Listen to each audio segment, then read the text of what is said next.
बिस्मिल्लाहिर्रहमानिर्रहीम। अस्सलाम वालेकुम। पूरी वीडियो देखने से पहले चैनल को सब्सक्राइब करें और बेल आइकन पर क्लिक करें। आज हम आपके लिए कहानी लेकर आए हैं कफन दफन, मुसन्नफ अहमद नदीम कासमी। बरसों से मियाँ सैफुल हक का मामूल था कि अस्सलातु खैरुम मिनन नौम की आवाज़ पर जागते और नीला रुमाल कंधे पर रखकर मस्जिद की राह लेते, और अभी सुबह की कली पूरी तरह चटक ना पाती कि संदल की तस्बीह पर इस्तग़फ़ार का विर्द करते हुए घर वापस आते। ताज़ा अखबार की आम तक कुरान शरीफ के चंद रकू और दुआए गंज अल अर्श और कसीदा बुर्दा पढ़ लेते। अखबार वाला अखबार गोल करके इसे खिड़की के टूटे हुए शीशे में से अंदर फेंक देता और कहता, अस्सलामु अलैकुम मियाँ जी। सीने को छू के मियाँ सैफुल हक आगे आ गए मियाँ पहले कहते और वालेकुम अस्सलाम व रहमतुल्लाह बाद में। फिर वह अखबार उठा लेते और दिन शुरू हो जाता। मियाँ सैफुल हक जब नौकरी से अलग हुए थे तो डिप्टी कमिश्नर के दफ्तर में सुप्रिटेंडेंट थे। तीनों बेटे बड़े बड़े दफ्तरों में बड़े बड़े क्लर्क थे। चौथा तार के महकमे में क्लर्की का उम्मीदवार था। जब फसादात हुए तो वो बाजार से गुजरते हुए मारा डाला गया। तीनों बेटियां लाहौर के मुख्तलिफ मोहल्लों में अपने अपने घर और गोदे आबाद किए बैठी थी। मियाँ सैफुल हक की ज़िंदगी बिल्कुल हमवार लग फिरी चमकती हुई सड़क थी जो हद नज़र तक खत मुस्तकीम में जाती थी, और इसके दोनों तरफ फ़कत आवाज़ सायादार दरख्त खड़े थे। वो इस सड़क पर कुछ ऐसी भी तकलीफ़ी और रवानी से चल रहे थे जैसे इंसान खाना खाते वक्त चाहे बार जलियाना वाला बाग की कर रहा हो मगर नवाला सीधा मुंह को ले जाए। अलबत्ता कभी कभी इस सड़क पर एक फसील सी उभर आती, वो ठटक कर खला में घूरते रह जाते, जहाँ इन्हें अपने हामिद की खट्टी पट्टी लाश सड़क के ऐनो वस्त में पड़ी हुई दिखाई दी जाती। वो सोचते, तो क्या मेरा बेटा क़यामत तक ऐसे ही पड़ा रहेगा? ये ख्याल आते ही वस्तग़फिरुल्लाह रब्बी मिन कुल्ली ज़म्बिन का विर्द करते। संदल की तस्बीह के मनके इनके पोरों से रगड़कर भीनी भीनी खुशबू छोड़ते। फसील गिर जाती और मियाँ सैफुल हक आगे बढ़ जाते। आज भी वो सुबह की नमाज के बाद घर वापस जा रहे थे। वो अपनी खुशबूदार तस्बीह पर इस्तग़फ़ार पढ़ रहे थे। सुबह अभी पूरी तरह नहीं चमकी थी, फिज़ा नीली हो रही थी। इक्का दुक्का परिंदे यूं उड़े जा रहे थे जैसे नींद से बोझल हो रहे हों और अब भी गिर पड़ेंगे। शरीफ चरसी की सिगरेट पान की दुकान से वो हमेशा कतरा कर निकलते थे। एक बार सुबह सुबह नूर पीर की घड़ियों में चरस के धुएं के एक भपके ने इन्हें कुछ ऐसा चकरा दिया कि दिन भर हलक तक जैसे चरस से ठुठसे फिरते रहे। आज वो दुकान से बचकर निकल गए मगर चंद कदम आगे जाकर रुक गए, पलट कर देखा और सोचकर जेब टटोलने लगे। सड़क पर एक शख्स से सर से पैर तक एक चादर ओढ़े सीधा सीधा लेटा हुआ था और दूसरा इसके पास बेहिस्सो हरकत बैठा था। मियाँ सैफुल हक की ज़िंदगी में यह पहला इत्तेफाक था कि सूरज उभरने से पहले ही इन्हें पटरी पर बेकारी नज़र आया हो।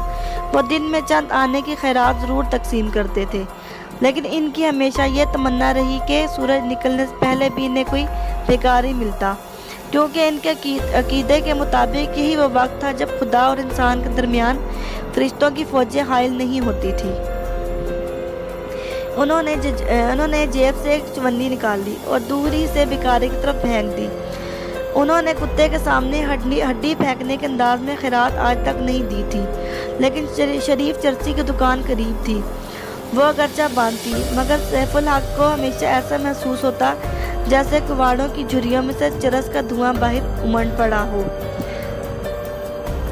मियाँ सैफुल हक की चवन्नी लेटे हुए शख्स के पेट पर गिरी और वो बैठा हुआ शख्स कुछ यूं तड़पकर उठ खड़ा हुआ जैसे अब तक सो रहा था। मियाँ जी बेकारी की इस बदहवासी को 16 पैसों की खतीरे रकम के जलालो जबरोत पर मामूल करके खुद आसूदगी से मुस्कुराए और तस्बीह के मन के गिराते और खुशबू उड़ाते हुए अपनी राह जाने लगे। अचानक अपने पीछे तेज कदमों की आवाज़ आई। उन्होंने मुड़कर देखा, भिखारी इनके बिल्कुल पास आ गया। और फिर इसने मियाँ सैफुल हक की चवन्नी मियाँ सैफुल हक के तस्बीह वाले हाथ में दे दी। मियाँ जी ने देखा कि भिखारी का चेहरा बिल्कुल कीचड़ हो रहा है। मटियाले रंग पर फैलते हुए आंसू कीचड़ की तो कैफियत रखते हैं।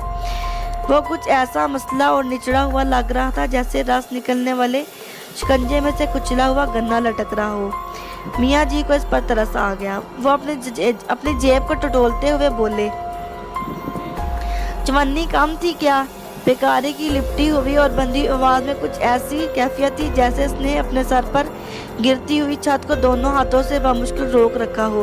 वो बोला, मैं भिखारी तो नहीं हूँ जी, पर चवन्नी बहुत कम थी। मुझे तो 15-20 रुपए और चंद आदमी भी चाहिए। मियाँ सैफुल हक का हाथ जेब से निकल रहा था, मगर अचानक यूँ रुक गया जैसा सुन होकर रह गया हो। भिखारी ने बहुत सी हवा को अपने पानी के एक बड़े से घूंटे की तरह निकलकर बोलने की कोशिश की और आंसू इसके चेहरे पर फैलते चले गए। अगर कफन एक आने में मिल जाता तो मैं आपको 3 आने वापस कर देता, पर आज तो जी कपड़ा बड़ा महंगा हो रहा है। मैं एक चवन्नी लेकर क्या करूँगा? मियाँ जी इस तरह सुन खड़े रहे। ये मेरी बीवी की मैयत है। वो बोला, वो मर गई है। इन्ना लिल्लाहि व इन्ना अलैहि राजिऊन। मियाँ सैफुल हक ने लरजती हुई आवाज़ में कहा और फिर अपना निचला होंठ दांतों में कसकर दबा दिया।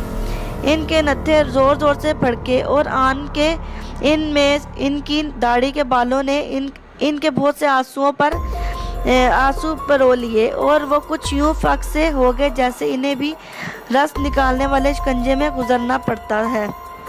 अखबार बेचने वालों का एक अनबुआ सड़क पर चीखता चिल्लाता हुआ गुजरा। शरीफ चर्सी की दुकान के बंद दरवाजे भी शरीफ की बुझती हुई खांसी की आवाज़ के साथ चर्च की बू से लदा हुआ धुआं भी आज सचमुच बाहर आने लगा। बाजारी कुत्तों का एक गोल खड़े लगाता एक गली से निकलकर दूसरी गली में घुस गया। दरख्तों पर चिड़ियों के अनबुआ उतर आए और सुबह की गली का सीना चाक होने लगा। मियाँ सैफुल हक लाश से कुछ फासले पर जाकर रुक गए। इनका निचला होठ इसी तरह दांतों में दबा हुआ था।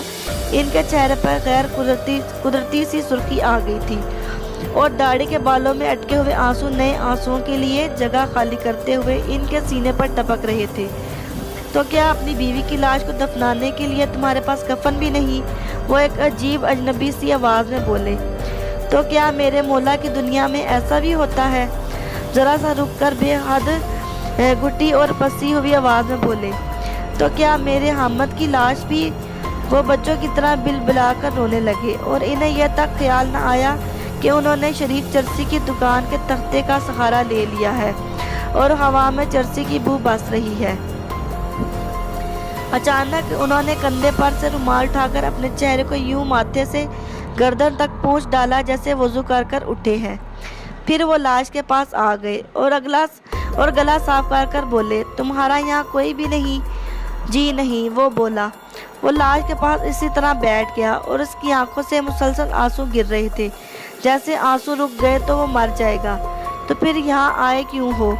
मियाँ जी ने पूछा। वो कुछ यूँ बोलने लगा जैसे सर पर से एक बहुत बड़ी गठड़ी उतार रहा है और जैसे मियाँ सैफुल हक इसका हाथ बटा रही हैं। जब कली को तकलीफ शुरू हुई तो वो रुक गया। एक लम्हे के बाद बोला, मेरी बीवी का नाम कली है। वो फिर रुक गया और इसकी आंखों से बहुत से आंसू इकट्ठे बह गए। कली था। इसने अपनी तस्हीह की। इस वक्त इसने कहा, देख गफूरे, मेरी आंखों के सामने ये जो तर मेरे से नाच रहे हैं, तो अम्मा कहती थी हजरत इस्राइल के आने की निशानी है। फिर सुनेंगे।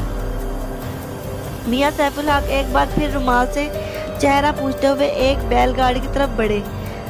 अरे रेड़े वाले भाई, उन्होंने पुकारा, सुनो तो ज़रा सा काम कर दोगे? रेड़े वाले ने बैल रोक लिए। मियाँ सैफुल हक ने इससे बताया कि ये फरांग के फासले पर एक बीबी की लाश ले जानी है। रेड़े वाले जैसे हवास पुख्ता होकर रेड़े से कूद पड़ा। क्या लोगे? मियाँ सैफुल हक ने पूछा। रेड़े वाले ने हैरत और मलामत के मिले जुले जज्बात से मियाँ सैफुल हक की तरफ देखा। जनाजा उठाने के भी किसी ने कभी दाम लिए हैं? बोले बादशाह। वो बोला, पर बीबी सड़क पर कैसे मर गई? میرے مولا کی دنیا میں ایسا بھی ہو جاتا ہے۔ میاں سیف الحق بولے، خدا تمہارا بھلا کرے، ریڑا ادھر لے آؤ۔ میاں سیف الحق واپس لاش کی طرف گئے تو غفورہ حیرت اور ادب کے جذبات سے اٹھ کھڑا ہوا اور میاں جی جیسے مقدمے کا فیصلہ سناتے ہوئے بولے، لاش میرے گھر جائے گی۔ اب غفورہ ہکلا کر رہ گیا۔ یہ میری بیٹی ہے، وہ بولے، اس کا کفن دفن میرے ذمہ ہے۔ میرے حامد کے جنازے کو بھی تو کسی نے اپنا ذمہ لیا ہوگا۔ جی، غفورہ حیران رہ گیا۔ مگر جب تک ریڑا آ گیا تھا، لاش کو اٹھانے سے پہلے میاں سیف الحق نے غفورے سے پوچھا، اجازت ہے؟ اور غفورہ زور زور سے روتا ہوا میاں جی کے ٹانگوں سے لپٹ گیا۔ سڑک پر جاتے ہوئے اکا دکا لوگ ٹھٹک گئے اور ان کی طرف آنے لگے۔ شریف چرسی کی دکان کا دروازہ چیختا چلاتا ہوا کھلا۔ وہ اندر سے بولا، کیا ہو گیا ہے بھائی لوگوں؟ بلند آواز سے اشہد ان لا الہ الا اللہ پڑھتے ہوئے میاں سیف الحق غفور نے لاش اٹھائی تو چوڑیاں بج اٹھی اور غفورہ یوں ٹوٹ کر رو دیا کہ اگر میاں سیف الحق لاش کو نہ سنبھالتے تو سڑک پر گر پڑتی۔ حواس باختہ لوگ مدد دینے کے لیے بڑھے مگر میاں جی نے سب کو روک دیا۔ بی بی ہے، وہ بولے، بی بی ہے، کسی نے حیرت سے کہا، اور بی بی سڑک پر مر گئی، پولیس کو بلانا چاہیے۔ دوسرا بولا، تم اس کے چاچا لگتے ہو؟ اس نے پوچھا۔ وہ پھر میاں سیف الحق کی آواز آئی، لے چل بھائی، سیدھا لے چل، کلمہ شہادت پڑھتا جا۔ اور وہ خود زور زور سے کلمہ شہادت پڑھنے لگے۔ ریڑے نے ذرا سی حرکت کی تو اچانک غفور نے چیخ کر ریڑے والے کو روکا، رکنا بھائی، ٹھہرنا ذرا، کلی کا سر ہل رہا ہے۔ میاں سیف الحق نے کندھے کا رومال کلی کے سر کی ایک طرف رکھ دیا، غفورے نے اپنی پگڑی دوسری طرف رکھ دی اور ریڑا چلا۔ تینوں زیر لب کلمہ پڑھتے رہے اور ریڑے کے پہیے جیسے ہچکیاں لیتے اور روتے رہے۔ اور جب ریڑا میاں جی کے مکان کے سامنے رکا تو ایک دم سارا محلہ جمع ہو گیا اور میاں سیف الحق کسی کو بتائے بغیر اندر لپک گئے۔ ذرا سی دیر کے بعد میاں سیف الحق کے گھر میں کہرام سا مچ گیا اور آس پاس کے گھروں سے عورتیں کھڑکیوں سے آدھی آدھی لٹک کر میاں جی کے گھر کی طرف دیکھنے لگی۔